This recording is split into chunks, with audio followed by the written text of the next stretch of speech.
Welcome to the deep dive. Today, we're jumping into a really fascinating mix of themes: alienation, jazz, urban decay. Yeah, and we're using some interesting sources to explore this. Excerpts from Moshi, Words from the Future, and also the Wikipedia entry on the author, Kenji Nakagami. Right. Our goal here is, to see how these ideas connect in the story and how Nakagami's own life might shed some light on it all. Think of it as a guided tour, getting you straight to the heart of it.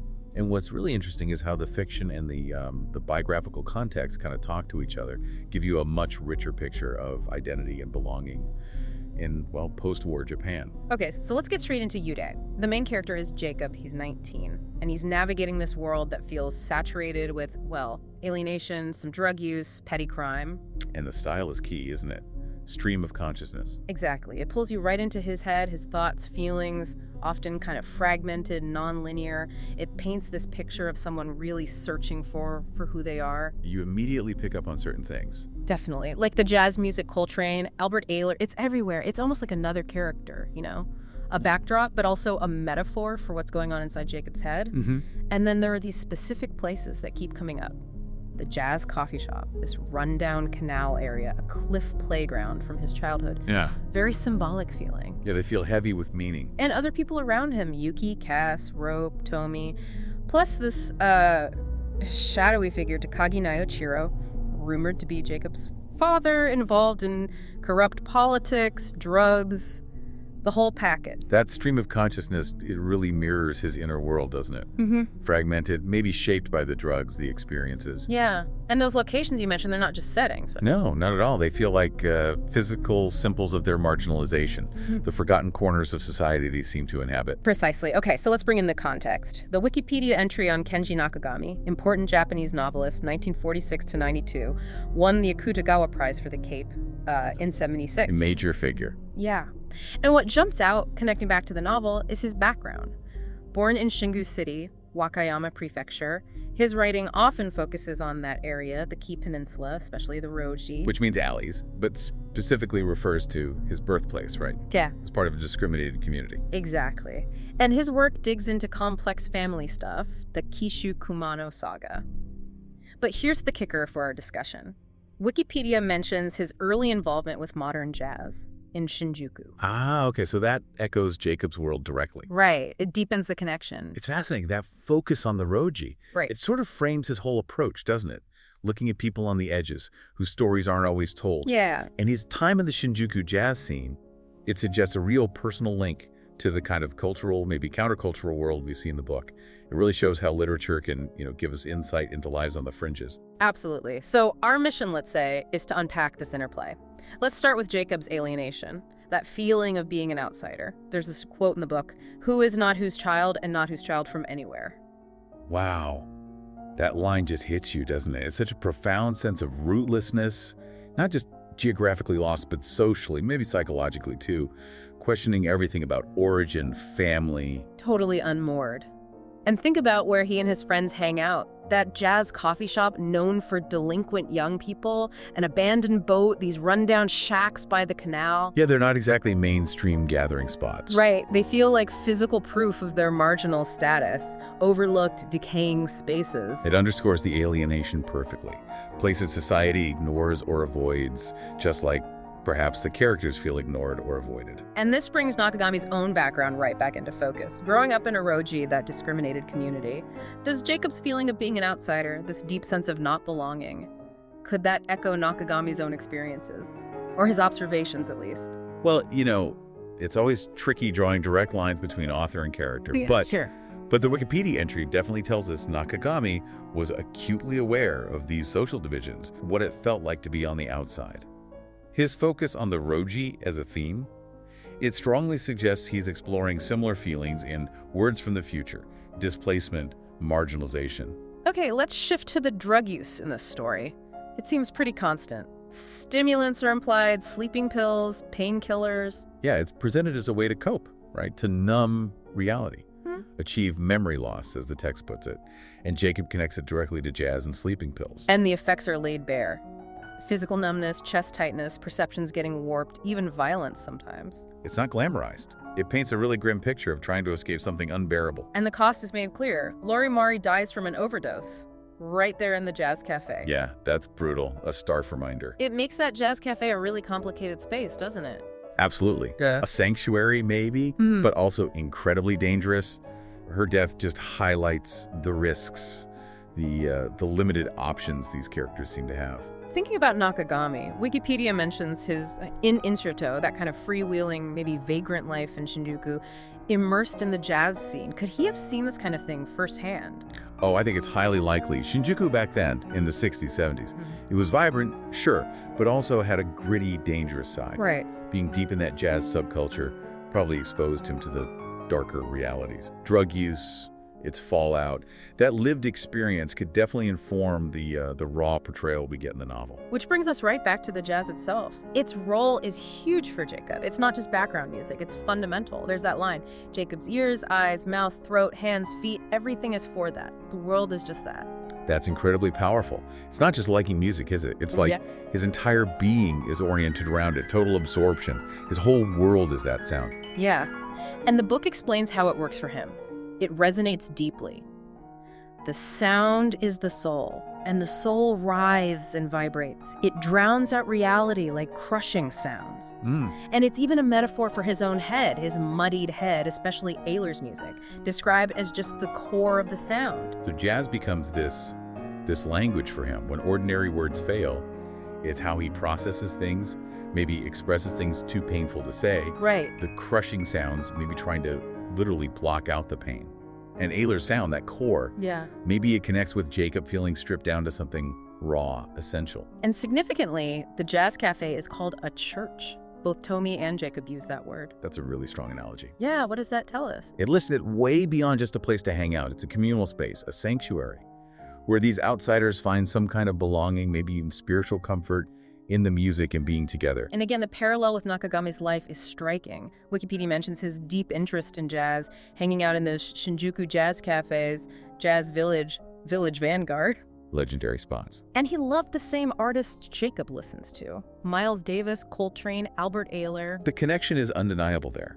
Nakagami's personal passion for that specific kind of jazz, often quite intense, boundary-pushing music, it means he understood its power for people on the fringes. He even wrote essays about it.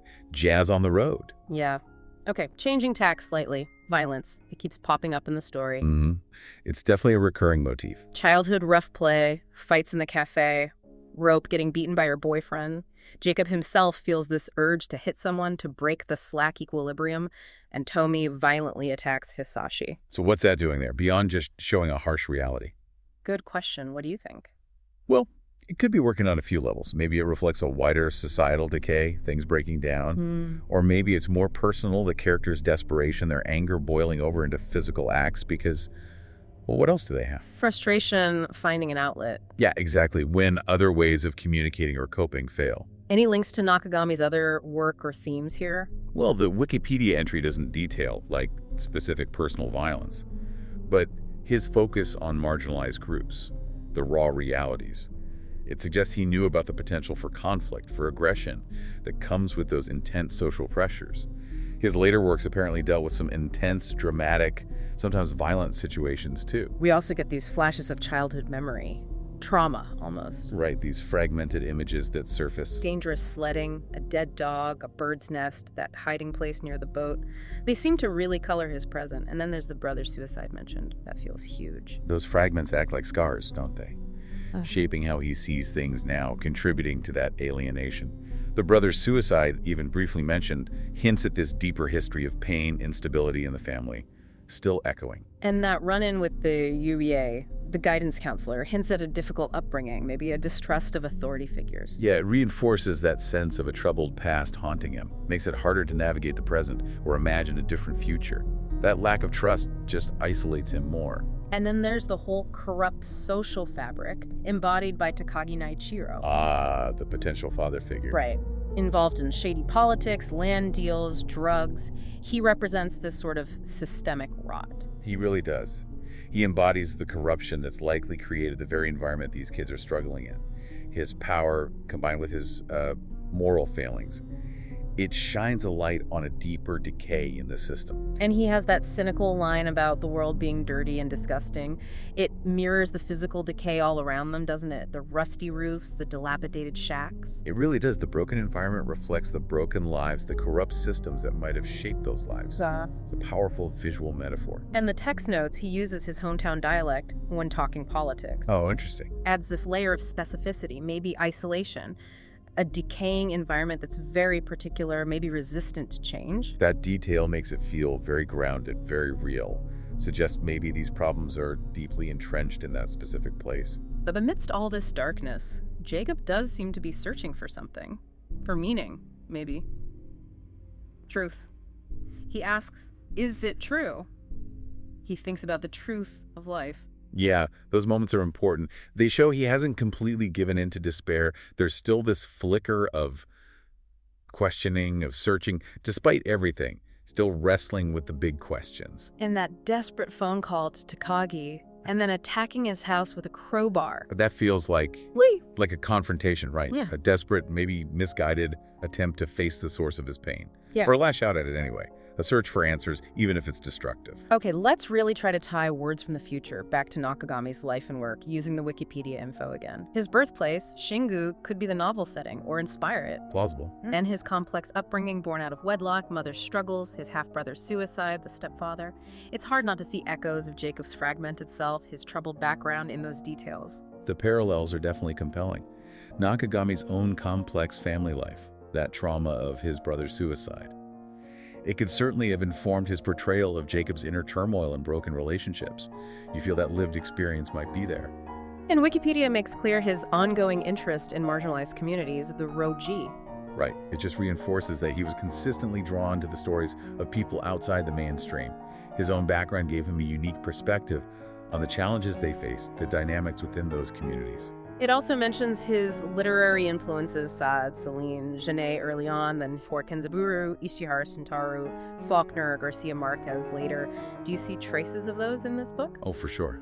The fragmented style, the darker themes. You can maybe see hints of Celine or Genet, the focus on regional identity, complex families that resonates with Faulkner. Yeah. And his admiration for Shige Kenzaburo is really relevant here. Jay also explored alienation, social critique, so that connection feels strong for Words from the Future. And we have to come back to jazz, obviously. Wikipedia stresses how deep and lasting Nakagami's connection was.